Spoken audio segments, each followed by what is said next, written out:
The people gonna rise like the water. We gonna face this crisis now. I hear the voice of my great granddaughter saying, keep it in the ground. Come on now. The people gonna rise like the water. We gonna face this crisis now. I hear the voice of my great granddaughter saying, keep it in the. One more time. The people gonna rise like the water. We gonna face this crisis now. I hear the voice of my great granddaughter saying, keep it in the ground.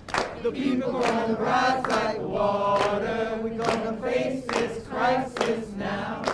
I hear the voice of my great granddaughter saying, keep it in the ground. Come on. Let's go. The people gonna rise like the water. We gonna face this crisis now. I hear the voice of my great granddaughter saying, keep it in.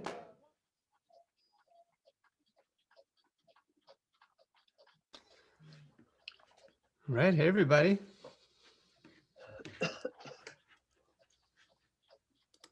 Welcome, welcome, welcome. So as people start filtering in, my name is Ryan. I'm with Halt to Harm Network. I use pronouns he, him, and his, and I'm super honored to be here today. We're about to get started, so feel free to drop your, say hi in the chat and let us know where you're tuning in from. If you want, you can switch your view from speaker to gallery, and you can welcome to turn on your camera. Wave hello. It's always really fun to see everybody that's here. We've got a lot of people coming in now. And we are live, about to get started in just a moment. All right. So I'm going to turn this over to Mary Aguilera, who's going to be doing an introduction. Yeah, Kelsey, you just say we are recording.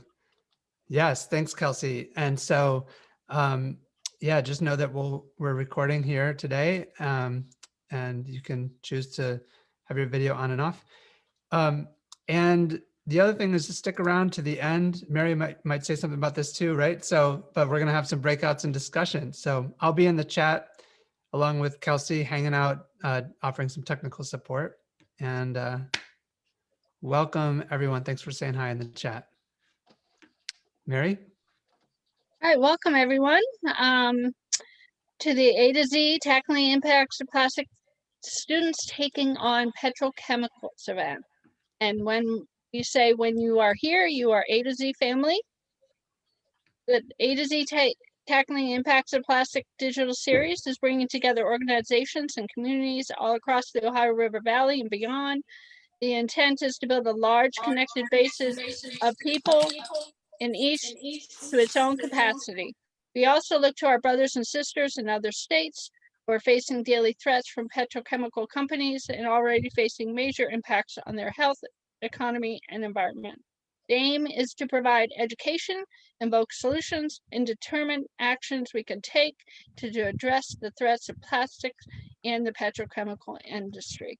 So we welcome you to stick around. Like Ryan said, we'll be doing at the end of the presentation, we'll have a Q&A and some networking, and then we always have like a parking lot chat afterwards as well that you're welcome to stay for a little bit. So without further ado, I will pass it off to BJ.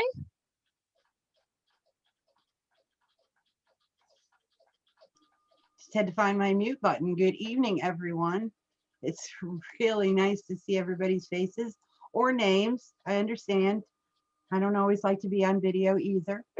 So yeah, let's get started, and I'm going to try to make it as quick as possible because I am really looking forward to our guest speakers tonight, to the youth that have generously giving their time tonight.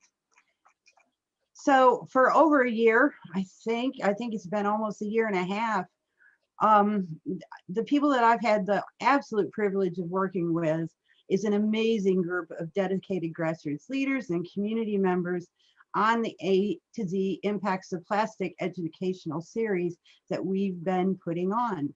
I'm happy to see old friends and new people here with us tonight. We have a marvelous group of university and college organizers who are going to share their amazing community work, what they've done, the successes that us old guard, the OG as we call ourselves, can be rightfully proud and a little envious of, right? We brought people together over this last year to learn and discuss what the consequences and future threats of an expansion the petrochemical industry will have on us from cradle to grave in the Ohio River Valley, in the Gulf of Mexico, and across the world, because it's all connected, right? We've explored climate, economics, human and environmental health, and explored some possible solutions. But as I was thinking about tonight and what this last year has meant to me and meant to the folks here tonight, our old friends and the newcomers, it struck me that our most precious resource is us, right? It's the relationships that we've cultivated working together closely, despite the pandemic, or, in spite of the pandemic. And in many ways, this pandemic has been a direct result of the abuse and the exploitation of nature. Our many relatives whom we've exploited, taken without thought, their homes and resources. We've taken all that we've been given for granted. And I'll have to take some responsibility for that too at times in my life. We've dismissed our relatives as folly. We've dismissed our old ways as folly.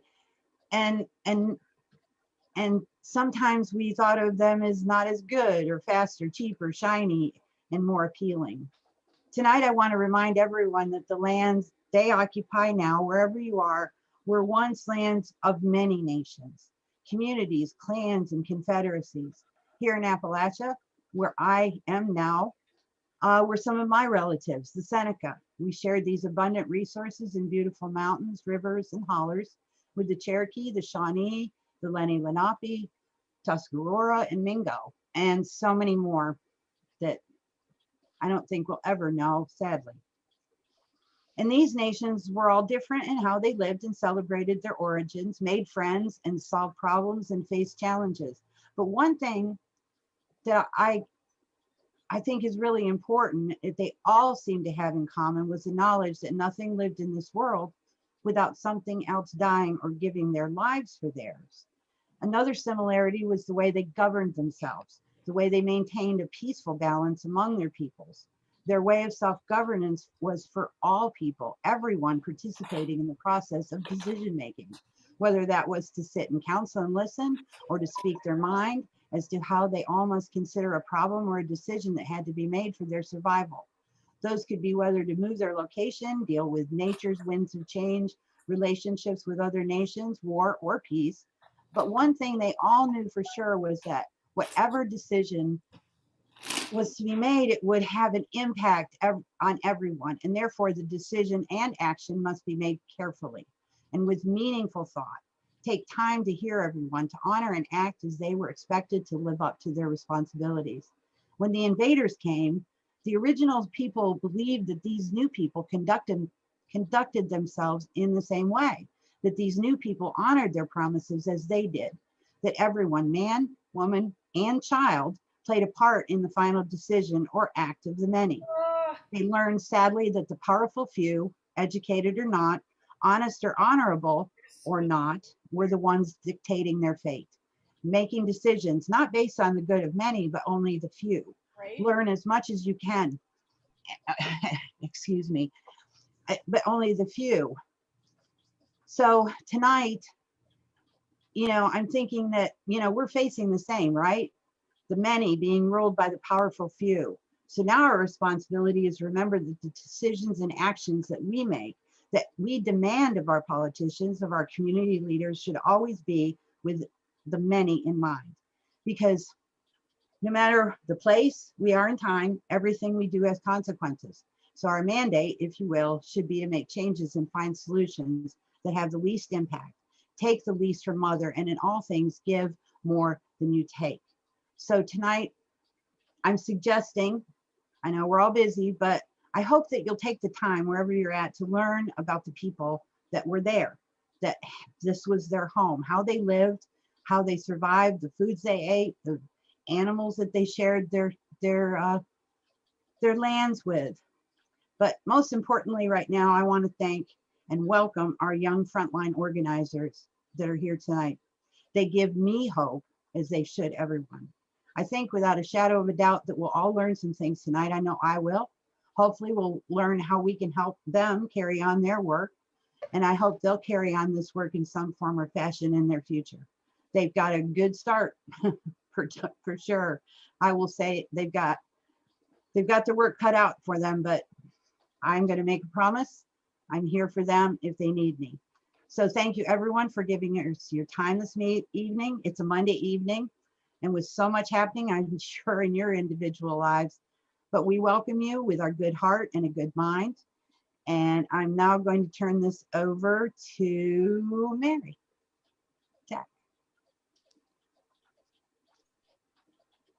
I'm actually going to take over from now, BJ, but thank you so much Oh. for Always prepared. thank you so much though for that beautiful orientation and land acknowledgement. I put a link in the chat for folks who aren't aware of the native land that they're living on now. I'll put it in there one more time. You can use that map in order to find out. Yeah, let us know where you're at. Yeah, and so now I'll be tonight's host for our panel discussion with our student organizers. Thank you so much, everybody, for showing up and for being a part of our conversation and joining the A to Z family tonight. So to introduce myself, my name is Kelsey McNall. I use she or they pronouns. I'm a regional organizer for the Climate Reality Project. I also do a lot of work with the People Over Petro Coalition, and I am a part of the planning team for the Tackling the A to Z Impacts of Plastic series. I've done a lot of work behind the scenes for a lot of these events, so I'm excited to join the conversation a little bit more with you all tonight.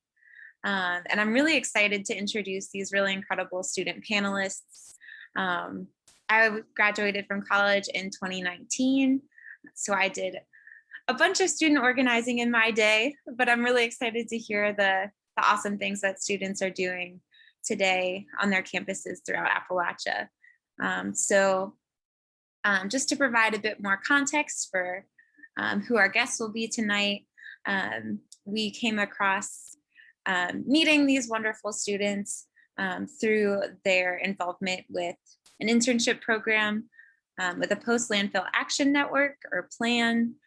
The internship was very cleverly called Students Taking on Petrochemicals, or STOP, students working to stop the petrochemical build out of Appalachia. And just really brief context on that.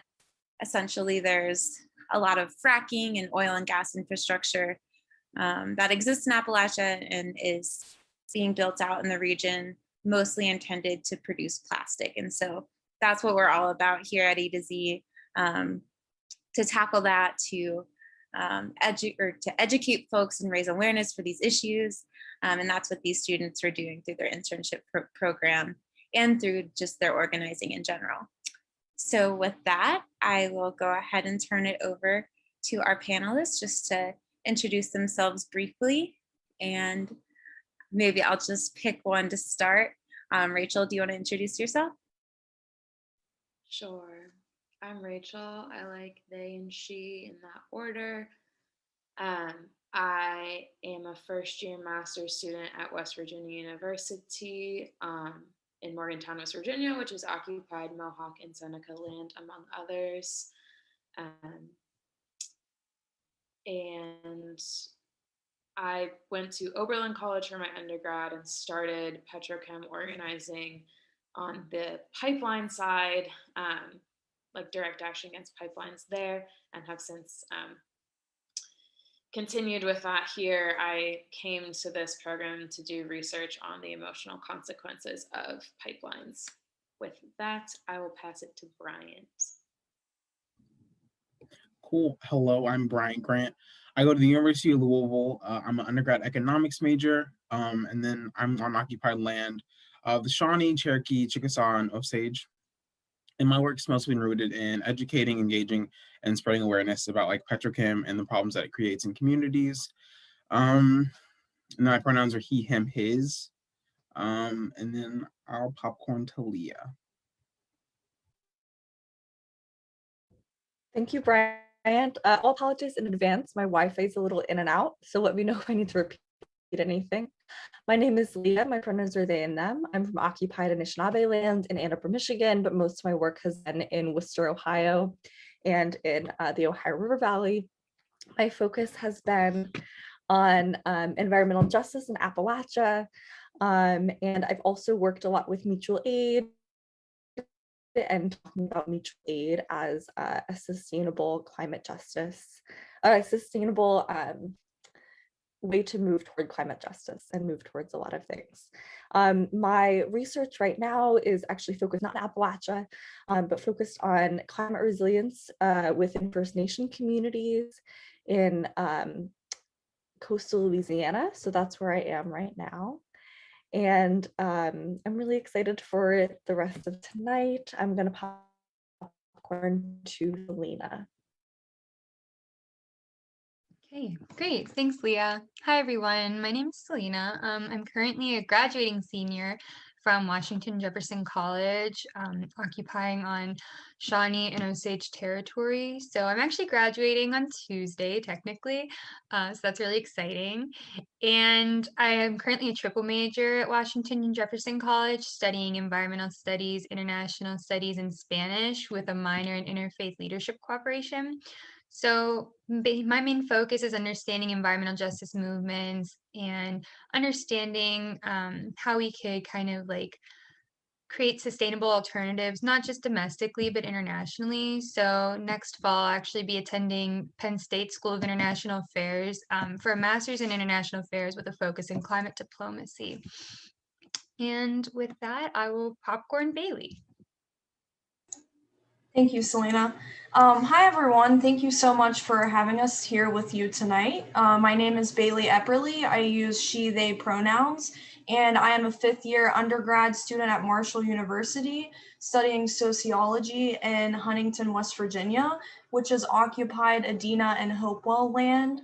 A few years ago, I founded Marshall Sustainability Club at Marshall, and I have pretty much just been facilitating that group and organizing with other students and community organizers to create change and spread awareness about the detriments of petrochemicals and plastics.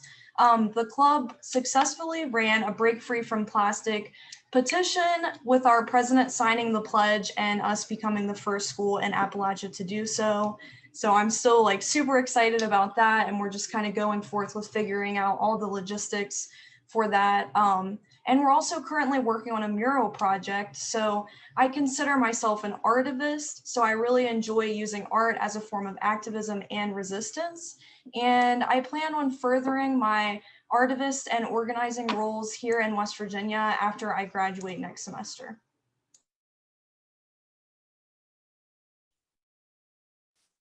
Wonderful. Thank you so much, everyone, for your introductions. I'm definitely really excited to dive into this conversation a little bit more. So just to open things up, to get the conversation going, I want to talk a little bit more about just what the communities that you're facing, what the communities that you're in are facing in Appalachia, whether that's your campus community or your hometown.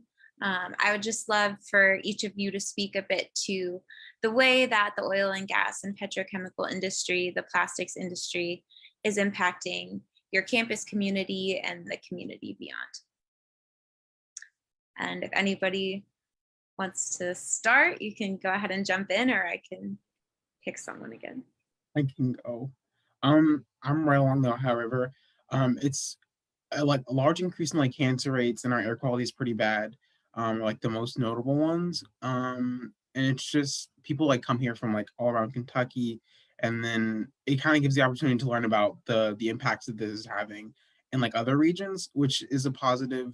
But that's learned from all the negatives that are going on like in Louisville and like specific Louisville communities like the West End and Rubbertown, which are primarily like lower income and people of color. So yeah, and then just trying to like teach them how to like interact with those communities to like help them and not like overstep and be mean.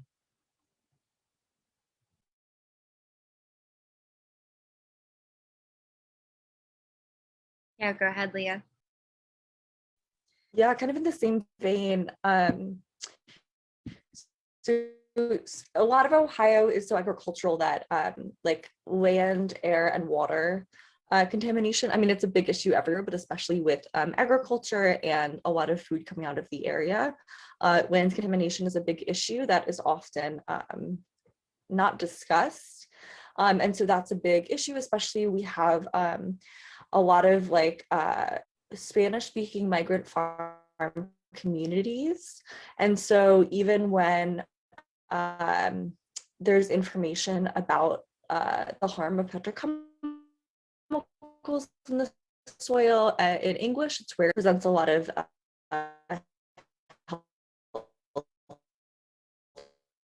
So Leah, we're losing you a little bit there. It may be helpful if So-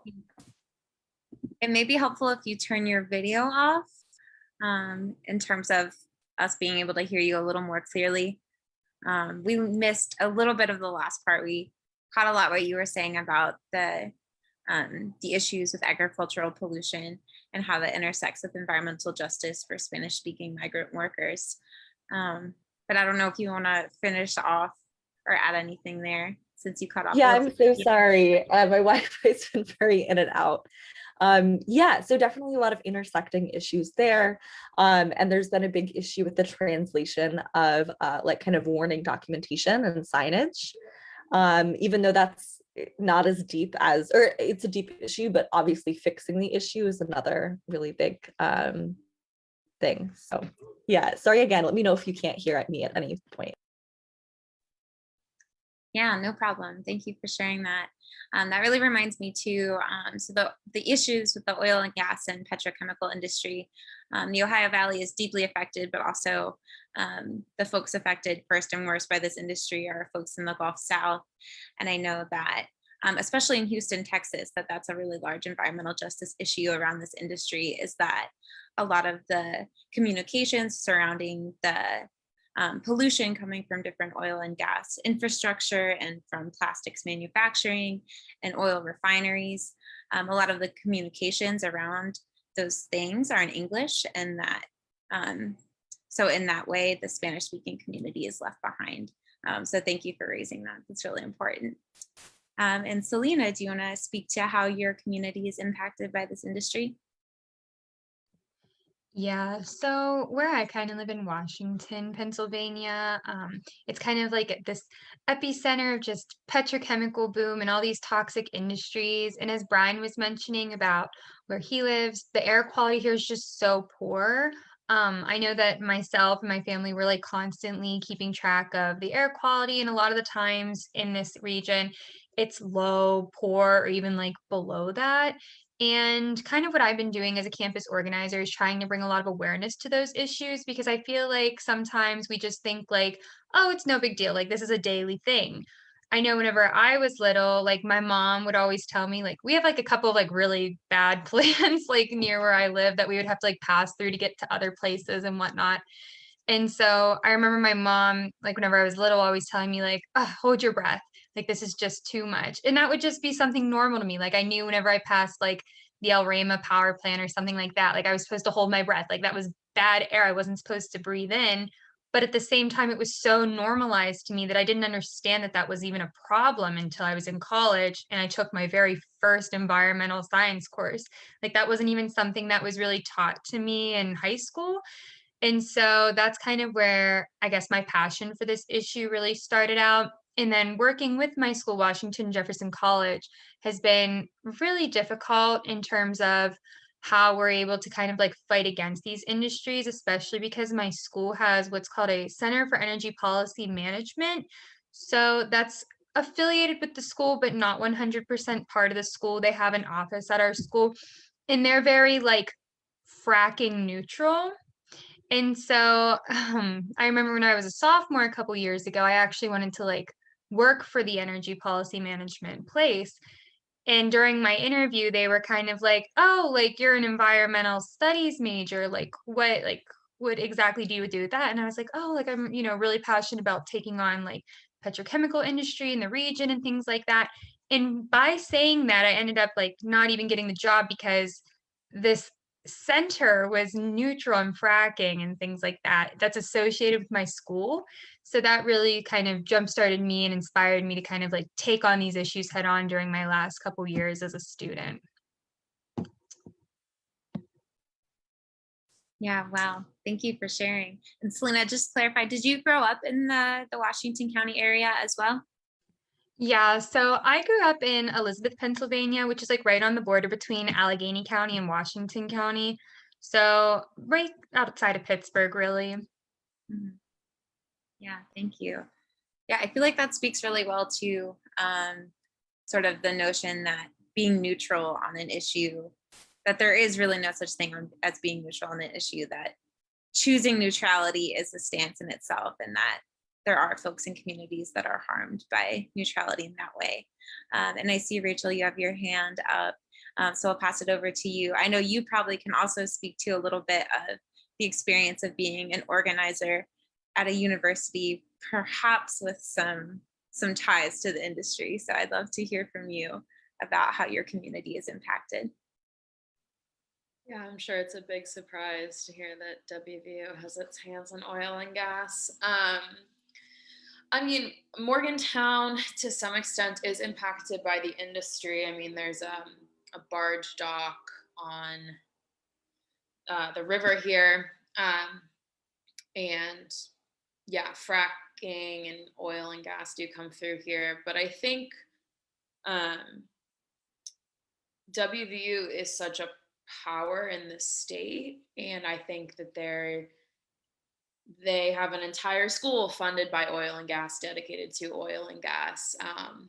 WVU gets millions of dollars from oil and gas, and I think that they have a huge responsibility in the state when it comes to protecting health of the residents here. WVU is in all 55 counties. I love to talk about that. So I think for me, my approach to WVU is less that people are directly affected here, although people are, but I think, like, to me, the bigger issue is that WVU has a huge responsibility in this state and isn't taking that the way that it should be taken. So I think that is how, like, oil and gas is sort of more directly impacting my day-to-day, is going to a school that is perpetuating health problems and climate change and all sorts of things like that. So yeah, just to answer that question. I wonder too if you would be able to say a few words about also how communities in West Virginia are impacted not only by the oil and gas industry, but how that intertwines with impacts from the coal industry. Yeah. So, I mean, West Virginia is like the sort of quintessential case of Appalachia in that it's like an internal resource colony. So it started with timber, then it was very famously coal, and now oil and gas, which I think is being propped up as the next iteration of an extractive economy, even though it's clearly not the boon that it's claimed to be. And so I think I understand oil and gas to be the latest iteration of resource extraction and sort of the forms of resource colonialism within the states, and the ways in which, like, certain lands and certain people are sacrificed for, like, the good of the nation. So people always claim that oil and gas is needed for energy independence, even though we export so much of our oil and gas. But that Appalachia is supposed to be the sacrifice zone for that. And I think by encouraging oil and gas research, by sending people to work in those industries, you are perpetuating this idea that land and people here should be sacrificed for people in cities and people in other places and people around the world, in addition to many people in the world being sacrificed through climate change. Yeah, absolutely. Thank you so much for that. And I just want to elevate what Young put in the chat also, that a lot of this new oil and gas industry isn't even for energy. It is for plastic. For folks in our audience wondering, what does this all have to do with plastic? Why is this tackling the A to Z impacts of plastic? So thank you for that. So Bailey, I wonder, do you want to speak at all to the way that your community at Marshall University and in the community are impacted by this industry? Yeah, I'll quickly touch upon this so I don't take up too much time, but this is a really big question to me, just someone that is often used to thinking sociologically. I think that it would honestly be easier to give examples of how extractive industries don't impact my community, because it really impacts pretty much anything that you look at within a society on an individual and collective level. But yeah, just growing up in Charleston, West Virginia, which is only an hour from Huntington, I grew up on the Kanawha River. My house was just a few feet from it. My parents actually still live there. So I often have to live with the fear that they will develop cancer or health problems and that I may as well. And knowing that many of my family members have died because of this sort of like sacrifice state that West Virginia is in. So being a younger person, we're trying to grow up and find our place in the world, figure out what we want to do with our lives. And there's this added layer that we are constantly fighting against and to break out of. So when you grow up hearing all of these stereotypes about West Virginians and Central Appalachians, you start to internalize that to an extent, and you have to question yourself and your place in the world. So that's something that I have definitely struggled with, and I see almost all of my friends struggling with. So something that I really wanted to highlight is that, so I was supposed to graduate about a year ago. So a lot of people that I went to high school with and, met at Marshall my first year with immediately left as soon as they graduated. And this is either because of that internalized sense of a sacrifice zone. So people don't want to stay somewhere where their health and their family's health is at risk. They also don't want to stay somewhere where you can't make it. And we're so used to being condemned for staying. A lot of people think that like you're not making it, or you didn't get out, or you're not going to be successful if you don't leave because there's no opportunity here. And that is true to some extent. And that's the other point and reason why West Virginia has the highest rate in the nation of youth out migration. We're constantly losing young people because we don't feel safe here. We don't feel welcome here. And that's financially, culturally, socially, and individualistically. So that's something that burdens me every day of my life, knowing that I'm making these powerful connections with individuals that I really love and care about, and knowing that they will probably leave. And I am not someone that can leave. I just morally feel like I have to stay here and fight and do what I can to help the state. So I have serious abandonment issues because of that as well.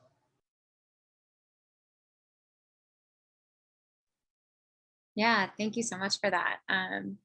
And two, I'll put this link in the chat. I know, Bailey, I'm not sure if you are involved with this group at all, but the Stay Project, I know, does a lot of work to address those problems that you were just talking about in terms of empowering youth in order to stay in their communities in Appalachia.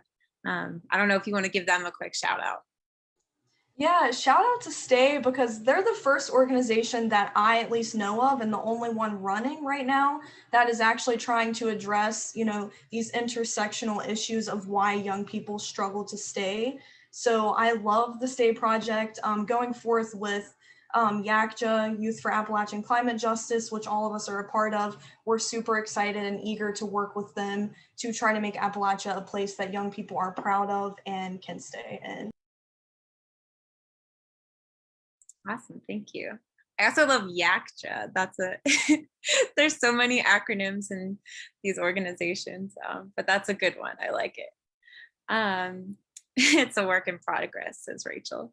And so, yeah, I guess now with a bit of context, just with everything that's going on in your communities. So We've heard a lot of health impacts, impacts from air quality, some of the more sociological impacts.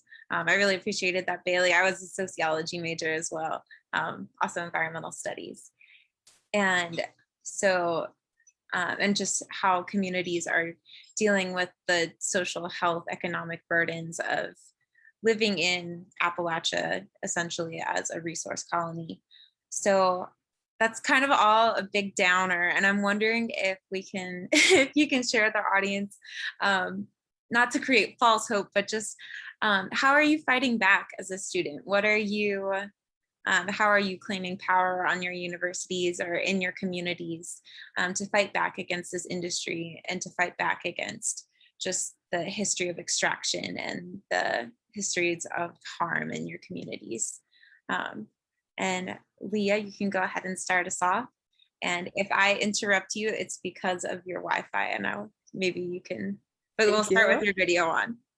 I can turn it off at any point. Well, I'm so glad that you brought up hope, because I was just listening to one of my favorite podcasts, How to Survive the End of the World. And they were talking about hope as a survival skill and joy as a survival skill, specifically for kind of the ecocide and climate apocalypse and different things. So that's something that I've really been focusing on and creating hope, but really finding it. So in 2019, I founded the College of Worcester's Environmental Justice Coalition, kind of as a response to a need for sustainability initiatives and climate justice work that focused on the intersection of like sustainability and like every other justice issue.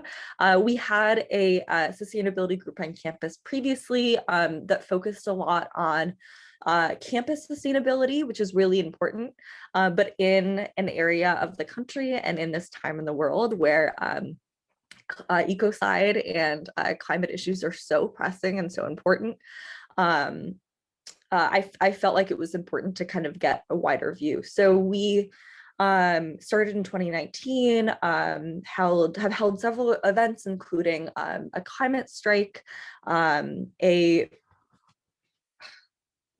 wouldn't call it a conversation, an event, a panel on Black lives and decolonizing climate justice that was really popular and successful over the summer and sparked some work surrounding discussing how green spaces can be seen as white spaces and how to create like more welcoming green spaces on campus and beyond. We've also worked with some local groups for petrochemical build out, like petition or against petrochemical build out, I should specify that. So those have been some really important things in my work that I've been working on. Also in October of this year, I started the College of Worcester Mutual Aid Collective, which focuses on community mutual aid, but also how to make communities more sustainable and how community care is the form of resilience and climate justice. So those have been some really big things. I've also had the opportunity to work with the University of Michigan on doing research on challenges faced by marginalized farmers in the Midwest, which brought up a lot of issues, including petrochemical build out, and the role that plastics play again in agriculture and in farmers markets and in our food system. So kind of going into food justice as well there. So I see Rachel's had their hand up for a while, so go for it. No worries. And no shade to you or whatever you want to say, but I'm actually really anti-hope. Mary Anais Hegler and Amy Westervelt have a podcast called Hot Take, and they talk about being anti-hope because at the end of the day, I don't really hold on to hope. I think I'm just angry and passionate and like trying to get it done. So I'm not the best person to come to about hope, but I think not holding on to this abstract hope is what actually motivates me to do the work, because I'm not holding on to the idea that someone else is going to do it. As far as what I do, I have been pushing with the Student Zero Coalition here to try to get the university to sign the Break Free from Plastic Pledge, which is what Marshall did. It's going okay. It's making progress, which is at WVU, like, is something to be said for that. As I mentioned before, I'm also doing research on the emotional consequences of living near pipelines in collaboration with a couple of different nonprofits, including OVEC and the Ohio Health Project, Ohio Valley Environmental Coalition, sorry, acronyms, also known as OVEC. And then, yeah, the rest of my time is spent working on this conference and coalition work, which we'll talk about in the end as well. But yeah. Bryant? Yeah. I just wanted to like talk about like what I did, especially a part of the STOP program. So I've been working on like getting rid of single-use plastic bottles on campus, and that was really cool. And then it led to like a conversation of like, instead of pushing for canned water, pushing for like everyone to use like refilling stations. And it's really cool like to see faculty just support for like a semi-radical thing that would change the campus and like what it looks like a lot. So that was really cool. And then just like general educating and like reaching out to community members. But that was kind of halted because of the events that were happening in Louisville early in the summer into the semester, and then COVID itself, which was kind of unfortunate. But just like reaching out and like trying to make those connections in the greater community and the campus community, because like a lot of people, like they come from like other parts of Kentucky and just like don't know anything or like don't have connections here. So just like getting them connected and like kind of informed about what's going on here and like ways they can help is where I find most of my time and how I've really been impactful. And then Selena. Yeah, going off of what Bryant said, I think one of like the biggest issues for me in being on my campus is definitely like a lack of education or lack of understanding regarding the petrochemical industry and just plastics in general. So in 2019, I actually spent a whole year studying sustainability through a study abroad program called USAC, the University Study Abroad Consortium. So I actually went to Costa Rica to study sustainability for an entire year. And then whenever I got back to my campus, I actually brought back kind of like the sustainability agenda that I learned while studying abroad in Costa Rica, as Costa Rica is a huge leader in sustainability and renewable energy. And so I went through this program, and then whenever I came back, I was like able to see kind of, you know, the issues very clearly at my college surrounding environmental justice and things like that. So I think the first thing for me that I worked on in my community was definitely bringing awareness and attention around recycling. So like my school didn't even really have a recycling program. And I also think that like people think recycling is just like the end all be all. Like it's just like the best solution to our kind of like plastic crisis or like all of our consumption culture. And so even though like I worked really hard to even like get a recycling program on our campus, get new recycling bins and things like that, because I thought that was important. I started realizing that people were getting like overly dependent on that. And then I was like, okay, people like maybe don't understand exactly, you know, these issues very well. And so that kind of inspired me to bring more attention and more education to what was going on in our community. And so this past semester, I actually hosted our school's first sustainability summit. So with that, it was like a whole day event, kind of in honor of Earth Day, but really to just bring awareness to students regarding environmental issues in our community, and also like helping students to understand that environmental justice is more than just environmental issues, like direct environmental issues, if that makes sense. I really think it's like a larger umbrella concept that talks about issues like gentrification, environmental racism, health crisis, housing crisis, things like that. And I was really focusing on getting people to understand that, and also that anybody can be part of this movement, and we want everybody to be part of this movement.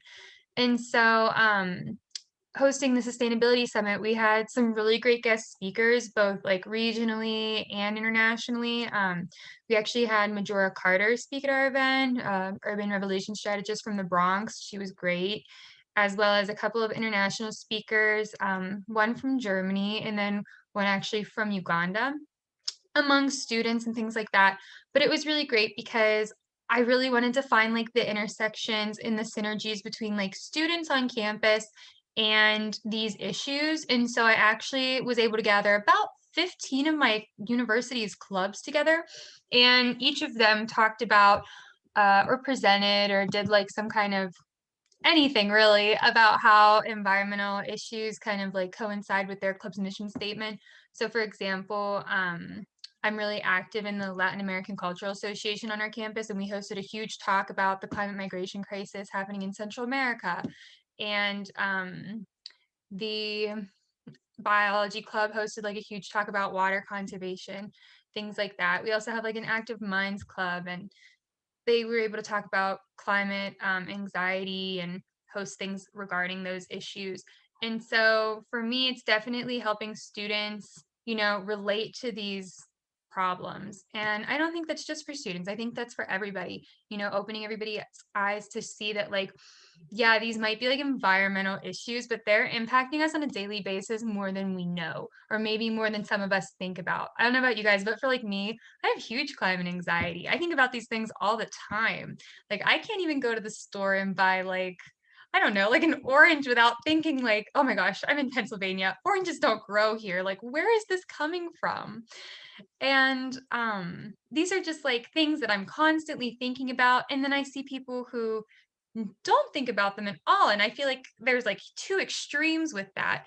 And so I really think it's kind of helping people to understand, you know, all these issues that are impacting us daily, and then collectively and collaboratively having the hope in order to kind of create a solution to those problems. But I think, in my opinion, like first, in order to do that, in order to have hope, it's first you have to educate everybody. You know, everybody has to be on the same page before we can make a difference. Wow. Yeah, that was, I feel like you got a lot in the chat of like, oh my gosh, I relate. I know I was thinking that, especially towards the end there. But thank you so much, Selena, for sharing. So Bailey, do you want to speak to a little bit of some of the things that you're doing to fight back against this industry and fight these issues?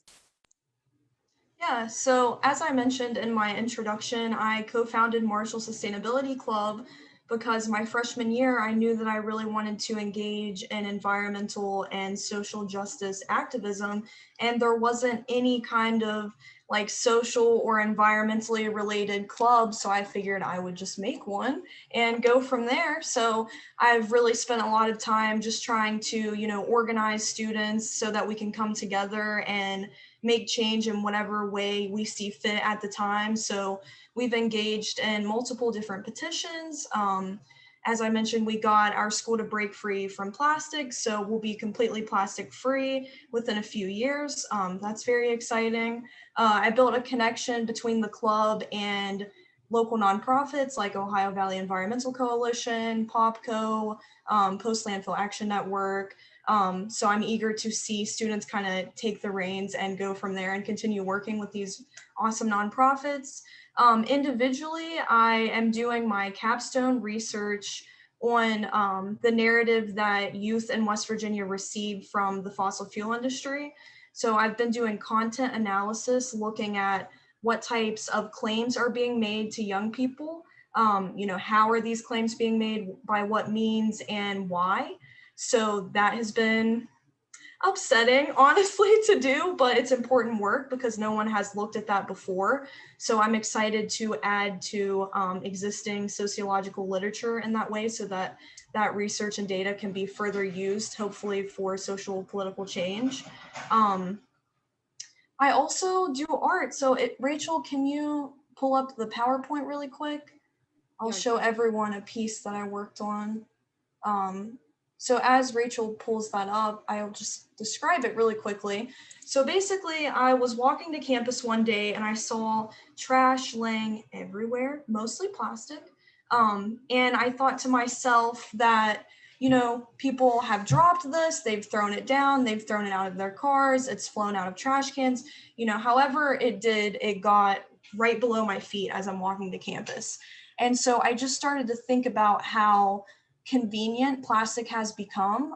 You know, often we don't have other choices, but to buy plastic if you want a specific good, especially in rural America.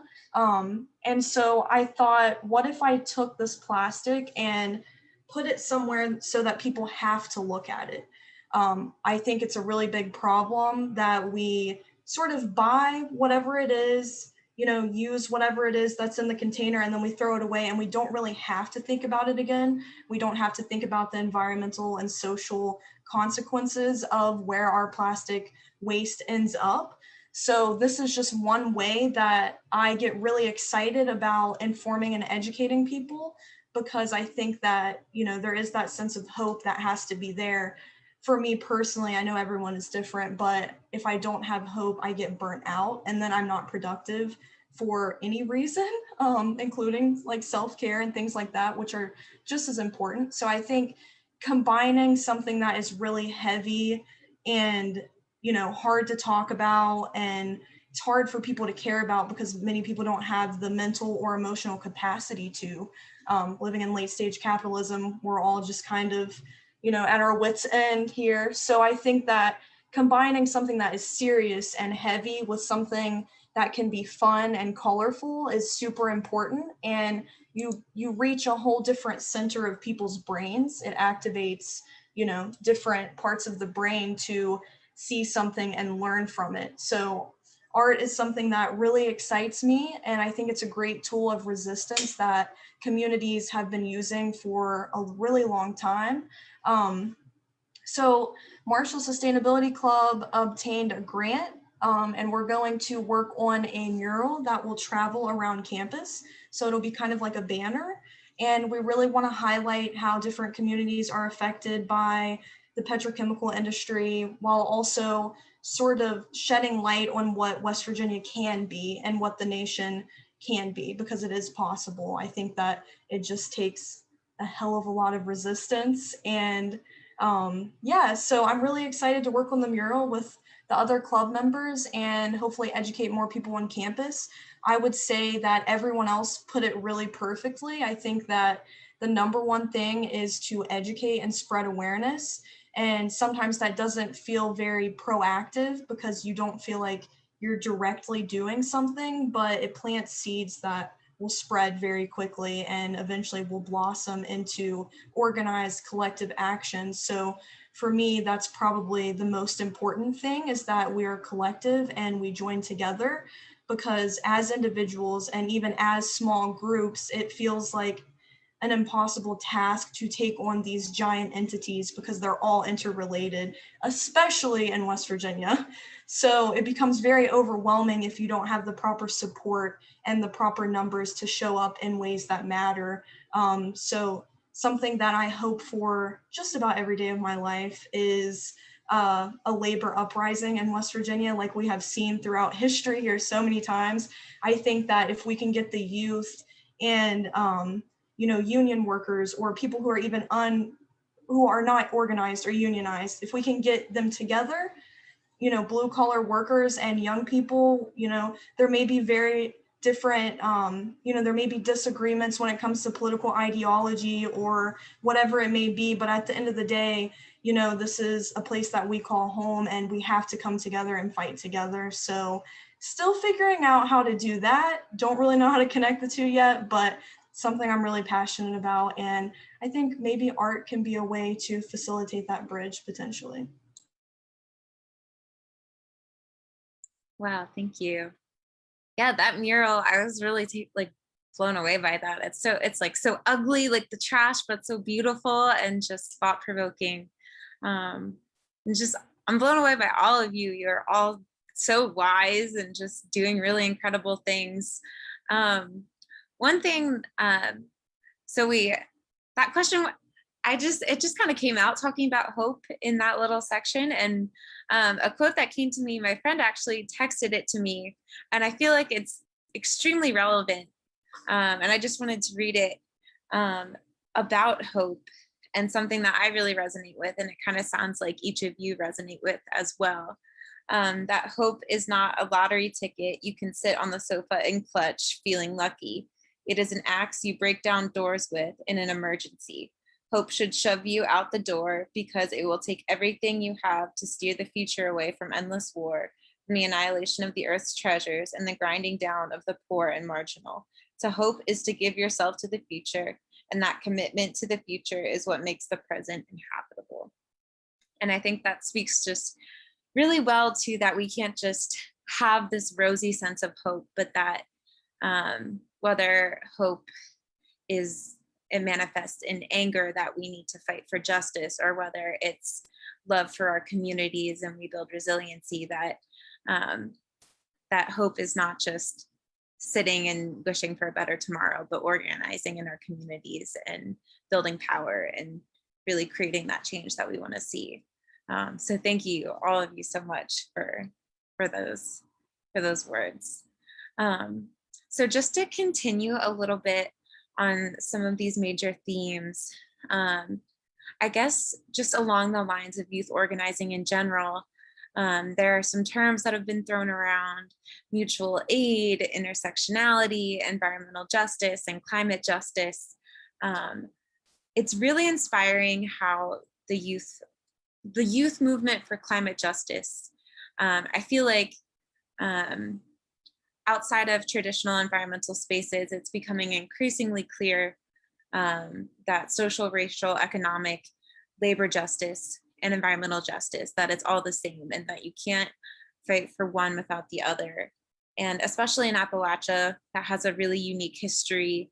I'm wondering if each of you could just speak to some of the ways that intersectionality informs your political analysis of these issues, how it guides your organizing, and whether that's based in Appalachia or whether it's just how you address these issues throughout your work. I know that's a big one, but. I can start with that.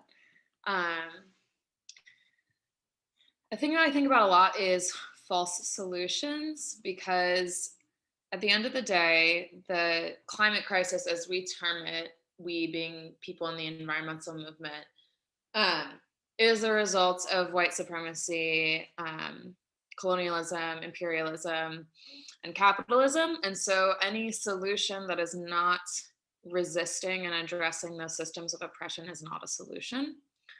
And I think a great example is solar energy, because I think, we want to see a just transition and see people in Appalachia producing renewable energy instead of fossil fuels. And I don't disagree with that.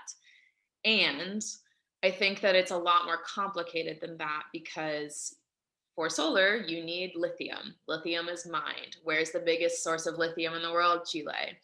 Like, what needs to happen to mine that? People are displaced. It becomes a resource colony. And so I think in everything that we're doing, we need to think about what is the consequence of the solution that we're asking for. And so I think also I just want to talk about Palestine. And I think it's very relevant because Israel is like the quintessential example of greenwashing. So Israel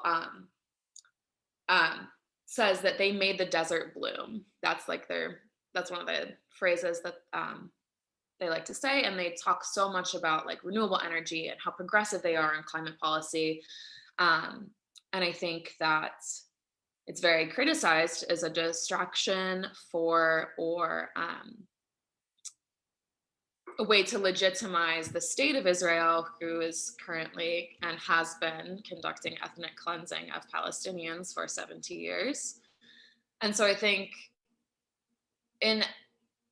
I don't think that the environmental sphere can be neutral on any of these issues. I don't think that we can say we don't have an opinion about the US military. We don't have an opinion about how solar energy is produced. And so I think, to me, it is important that we have a comprehensive political analysis that contributes to how we see all of these solutions and how we're interrogating them. And I want to say that this is something that youth climate organizers do super well, and it's also not something that we started. I think the Black Power movement and the Third World International movement Indigenous movements are all really great, and like organizers that I learned from and that have been doing this for a really long time. And I think it's amazing that it's moved into the climate movement. But I also want to shout out that lots of people before us have sort of paved the way for that. So I'll stop there. Also, if you want to talk more about Palestine after this, I'm very happy to talk about it. Yeah, thank you so much for that. I feel like that definitely reiterates the point that there is no such thing as a neutral stance, that taking a stance of neutrality is in fact a stance, and a lot of times it's a stance that's complicit in harm and oppression. One thing I just wanted to verbalize as well, the quote I read was from Rebecca Solnit. I realized I never credited the person who said that. But anyway, Leah, I saw you had your hand up. I'd love for you to speak to this question as well. Yeah, I just want to thank Rachel for going first and putting everything way more eloquently than I would. And I'm really glad that you brought up Palestine. And then also something that I have been thinking a lot in teaching and organizing surrounding environmental justice is kind of getting at the roots and thinking about the origins of the movement, specifically in the United States, because like that's the context that we're in now, but also, or that I've done most of my organizing in. But also worldwide, and thinking about origins in Indigenous peoples movements, but specifically in the civil rights movement. And so that's something that's often overlooked, and it's a really whitewashed field now, or at least like in academia, like as someone that's studying environmental studies and sociology, there can be a lot of difficulty around the field, like not only presenting as being a white dominated field, but also like perpetuating ideas around like eugenics and really harmful theories and practices that are kind of talked about in the name of environmental justice or of sustainability. And I think that there's so much unlearning. And yeah, ecofascism. Sorry, I just we actually had a great the Environmental Justice Coalition at the College of Worcester had a great like presentation and discussion about ecofascism this year. And kind of the process of unlearning, especially being in a country that perpetuates a lot of fascism and ecofascism as well. And so doing like doing a lot of deep reflection, both like personally and in like community and environmental work is really important. There was something else I was going to say on that, but we can come back to it. Yeah, and also like taking steps back, especially as organizers. I've been thinking a lot about how movements are strong, not because of leaders, but because of everyone who is involved, kind of like the ensemble idea. And so that's something that I've also been working on with mutual aid and horizontal organizing. So I think these are a lot of fragmented thoughts, so I'm sorry about that. But yeah.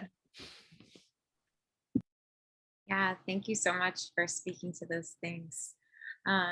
So just for time's sake, does maybe one more person want to speak a bit more to the intersectionality and justice of the organizing that you do, or the organizing that you've seen in your movement? Selena? Yeah, so as I like briefly mentioned before, like my last big event planning project on my campus was the Sustainability Summit, which was like my goal was to kind of help people to find their synergies and the intersectionalities between like environmental justice and, you know, whatever interests them, and using that kind of like formula, you know, using your interests in order to like interest you in the EVJ movement and stuff. I thought that worked really well. And like just from my own personal experience being like a triple major in college and having like a concentration in something else, every single project that I've done in college, like at least 90% in all of my majors, they've all come back to doing like something along the lines of the environment. Like it always comes back. Like for example, I did my interfaith capstone project on the Dakota Access Pipeline, and I kind of like analyzed how that was an environmental slash religious slash interfaith movement in itself. And like people are just like, oh my gosh, like what does like religion have to do with the environment? But there's so much. Or like currently finishing up my undergrad, I'm writing my thesis for international studies on environmental policy rollbacks under the Bolsonaro administration in Brazil. You know, so I don't know, just I feel like anybody who studies anything or anybody who has any type of interest whatsoever, I feel like there's something along the lines of the environment tied up in that that you don't even know about. And it's really important to educate yourself about those things. Like, I don't know, maybe you're into knitting. You know, where are you getting your fibers? Where are the microfibers going? Microfibers are huge. Microplastics, you know, in our water sources. I'm sure that you could find absolutely anything in regards to a synergy and a hobby or any type of topic. And to me, you know, when people tell me like, oh yeah, I'm not really interested in like the environment and stuff, my first question is like, okay, what are you interested in? You know? And then that's kind of how I help people to kind of like find that passion or understand, you know, things from their like understand our movement from their perspective, because I do know a lot of people who are a little bit on the more conservative side, to put it nicely. And sometimes, you know, it's hard. It's hard to help people to understand your point of view. But I think building bridges like between different communities and trying to find commonality between people who are different than yourself is really like something that needs to be done more so. And I think that a lot of people think that, you know, we're just kind of like our own group as environmental justice advocates or, you know, whatever. And really, I feel like how like ourselves as activists, like we want all the help we can get. Like at least I know I do. Like anybody, like I welcome anybody to be part of this movement. And so I think building bridges between people who you may not have much in common with in order to kind of like work towards these goals is really important in helping people to understand that like, you know, maybe you like this or that, here's the environmental implication so you can understand it from their point of view. Very important. Wow, thank you so much. And I feel like that was the most beautiful, perfect segue into sort of the last topic that we wanted to talk about here before we take a few questions from folks in the audience. But lastly, so we've shared a lot about a lot of the great work that you're doing and how you're building power.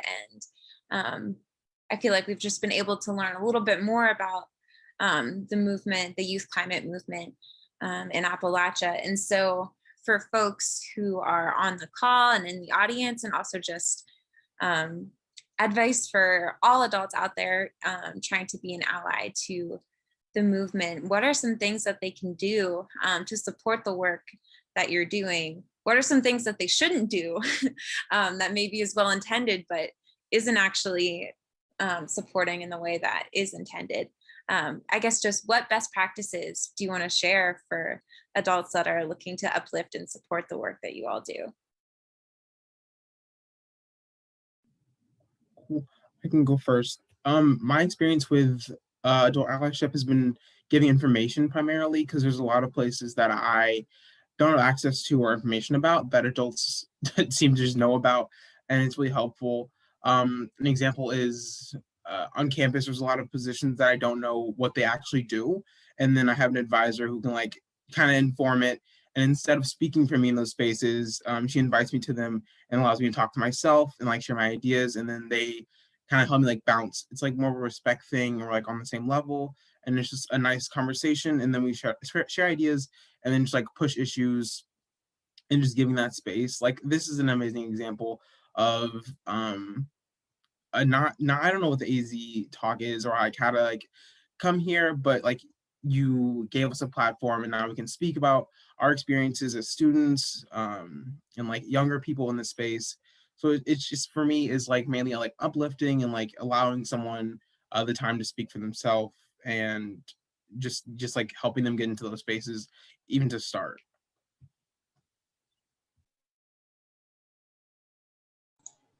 I'll go ahead and jump in really quick.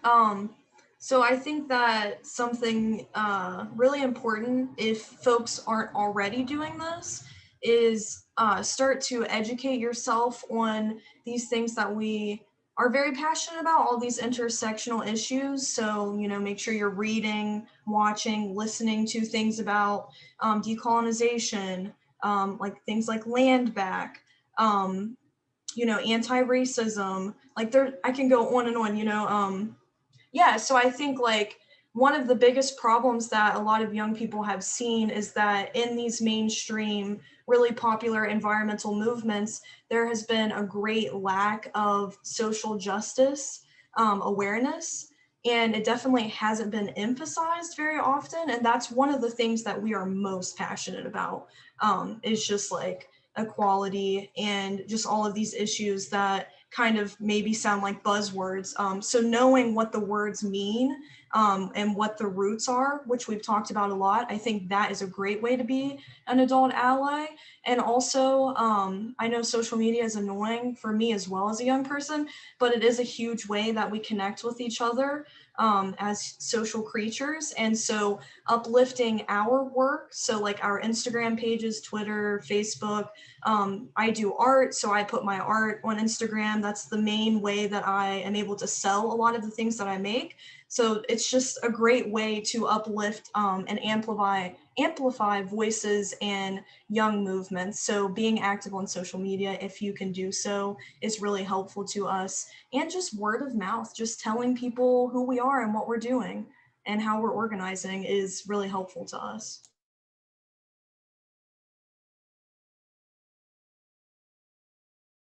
I think I might have had my hand up first, but slightly.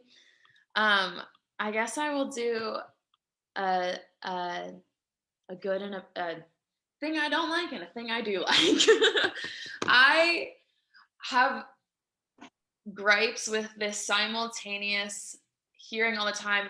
Young people inspire me so much. You guys are gonna like save us all, as though it should be on us to try to save the world.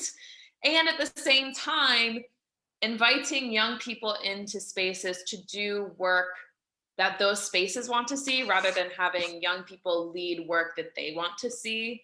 And so I think like inviting people in to do labor, but not inviting them to have autonomy over what they're doing creates like this perpetuated power imbalance. And so a thing that I really like is when organizations respect and appreciate that young people are going to have very different tactics and analysis, and that there can be synergies in those things, and there can also be autonomy for young people to do it in the way that they want to do it. And again, like what Bailey said, I really appreciate, like, if you're like, how is abolish the police related to climate change? Seek out information on it or have a conversation about it, instead of saying you're distracting from what's the real issue here. So I think, yeah, allowing young people to have autonomy and creating synergy without, I guess, questioning the tactics or the analysis.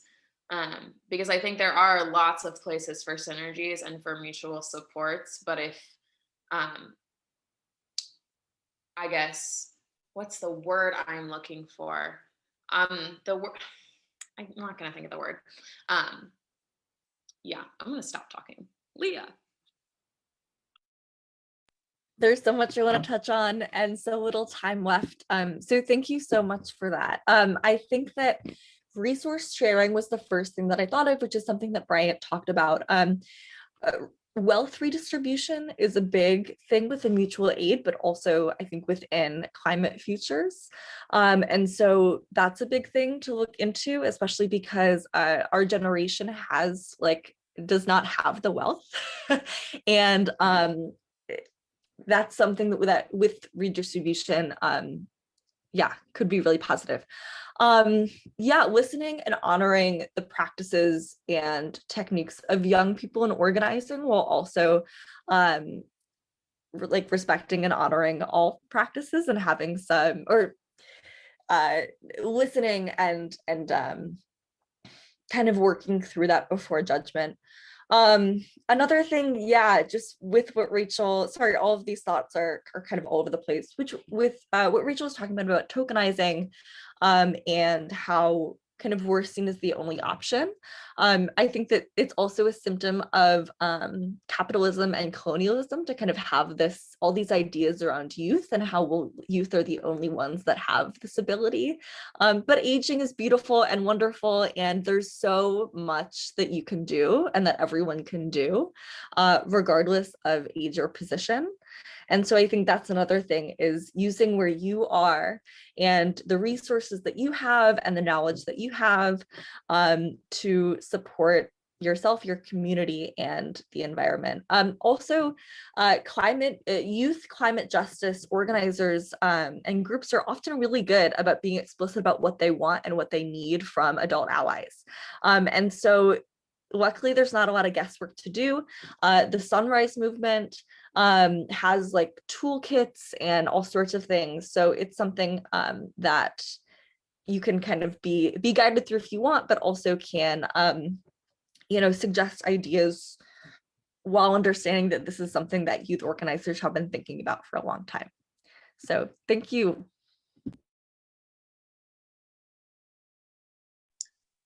Yeah, wow. All that is really incredible advice and really important to share. I guess I just want to add as well, solidarity in terms of like something that adults can do, different ways to be in solidarity with a lot of these movements for justice. Put your pronouns in your email bio, and like if you see, I don't know, different things that justice-based groups and youth-based groups are doing, and you may not know what it is, do your research like y'all were saying, and just even if it doesn't fully click the first time you read it, just to explore and lean into it. I think that's something really important. And then also too, something that I think kind of goes across boundaries of allyship for various communities. I think something that I'm sure a lot of folks are really familiar with is the step in front of, step beside, and stand back.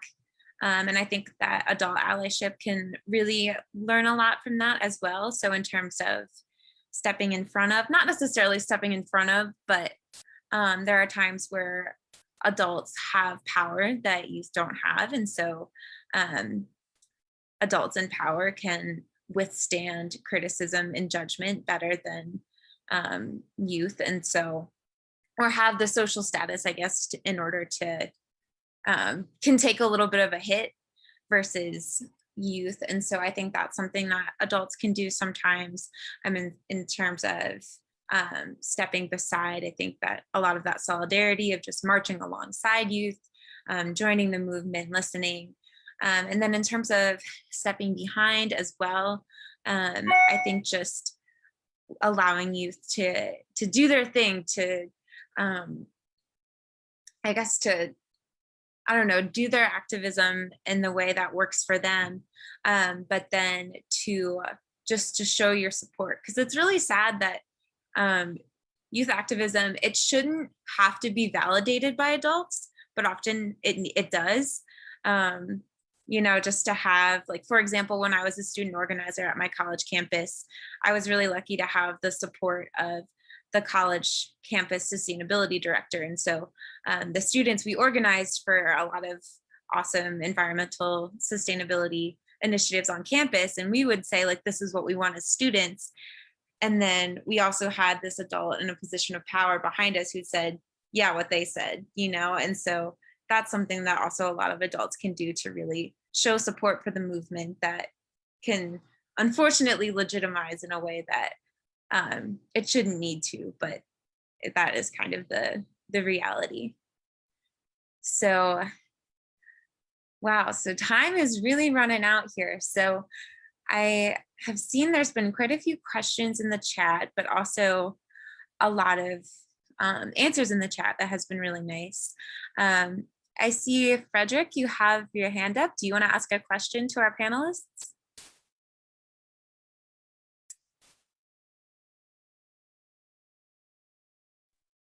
Maybe not. Not, Oh, there. not necessarily a question. First of all, I want to applaud every single one of you for the work and your dedication and motivation for doing what you're doing, because you guys in the year 2021 are me 52 years ago. And frankly, I don't have another 52 years to give to this. I've been doing environmental work since the year before the first Earth Day. My profession is I'm a science librarian with degrees in biology, zoology, and library science. I've worked as a toxicologist and research in environmental health and toxicology. I've got this head of white hair gives me the right to call myself a sage and pass on some sage advice. I jotted down a lot of notes. Take your passions to your local and state governments, even if you just go as a contingent of one. Talk to your legislators, regardless of what their political parties or affiliations are. You need to talk to the people who are making the policies and convincing them that what you are projecting is something that they should be projecting for the good of your community, for the good of your state, and even take it to your representatives and your senators, because it's for the good of the nation. So take your message to the state, or take your message to the government leaders. The other one, I couched this one with a certain degree of caution by saying, stop talking to the choirs. You can talk to environmental groups and you're just telling them and reinforcing information they probably already know or know about. Don't stop doing that, but really get out there and really hit the pavement and talk to the conservation groups. I talk to a lot of different conservation groups because I hunt and fish. I can find common ground about climate change by saying to Trout Unlimited or Bassmasters groups, I like to fish and I want my grandson to be able to fish when he's in his 20s, 30s, teens. He may fish next year because he's only 16 months old right now. But get out there and really press your message to the people who need to hear what you're talking about. So go to those groups, those places where, yeah, it might be a little uncomfortable. And I bet you'll find yourself surprised, because I know I have turned a lot of heads and said, wow, we never looked at environmental issues from this. I talk mostly on climate change. I was trained among the very first 250 people that Al Gore trained to give his presentations. And that was more than 14 years ago. An Inconvenient Truth, by the way, is 15 years old next month. And I was just thinking, I said, I started my environmental journey when your parents were little kids, and I started my climate work way before you guys were born. So, but I just wanted to say is to really think about where your message needs to be heard. I put about 4, maybe 5 things in the chat about some people you should really get to know. If you can find the time to get her onto your campus, get Catherine Hayhoe to come to your campus and talk. She's got a schedule that is really stretched out. I met her 8 years ago or so. Yeah. I've invited her to a couple of keynotes, but take a look what's in the chat and keep fighting the fight. Fight the good fight. Absolutely. Thank you so much for that. Yeah, I wonder, so we are close to the end, so I don't think that we have time for any more questions for the audience, unfortunately. But just some of the points that Frederick brought up in terms of, talking to folks outside of your circle. I think that's something the youth movement does really beautifully in terms of talking to decision makers. Do any of you want to respond to that or elaborate a little bit more on some of those things? Oh, I see, Rachel, you have your hand up. Yeah, I definitely appreciate the advice. And I think that we might think we're all the same choir, but I think it's also really important that we're organizing within the environmental movement, because part of the reason we formed this coalition is because the mainstream environmental organizations can advocate for climate solutions that we think are actually not solutions. And so I think it is important to organize outside of our spheres, but also within our spheres, because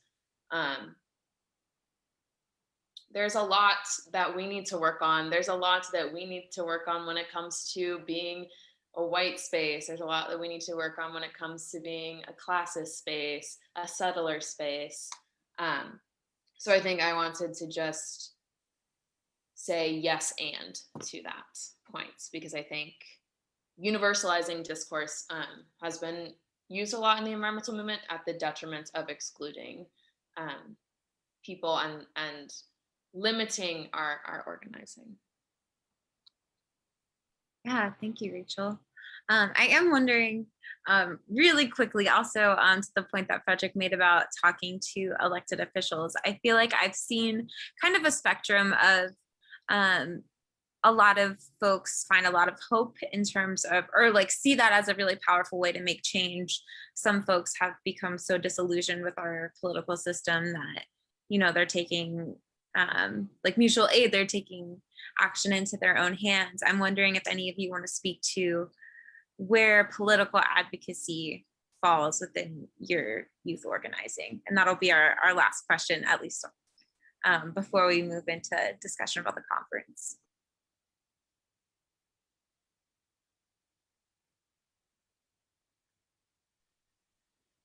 I'll just say again, I think there's space for synergies. I will never organize within like the federal policy regime. It is not my wheelhouse. It is not where I feel fulfilled. And I think it's okay that people feel fulfilled in organizing in different realms.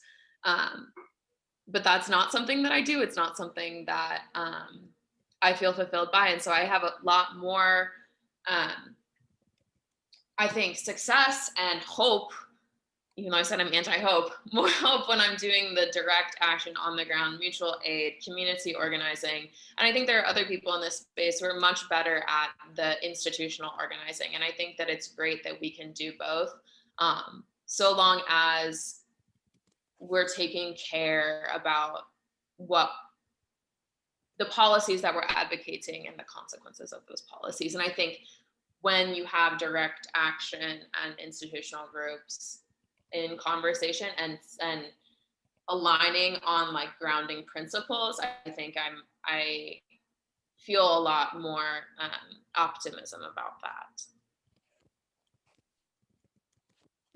Yeah, thank you so much. So with that, there's so much more. We could talk about so many more things tonight. This has been a really rich conversation. I will say, so we're getting on 8:30, so our official program is going to end at 8:30. For folks who want to stick around, we may have, depending on who all wants to stick around, we could have a few breakout rooms just to kind of debrief the program, chat and network a bit.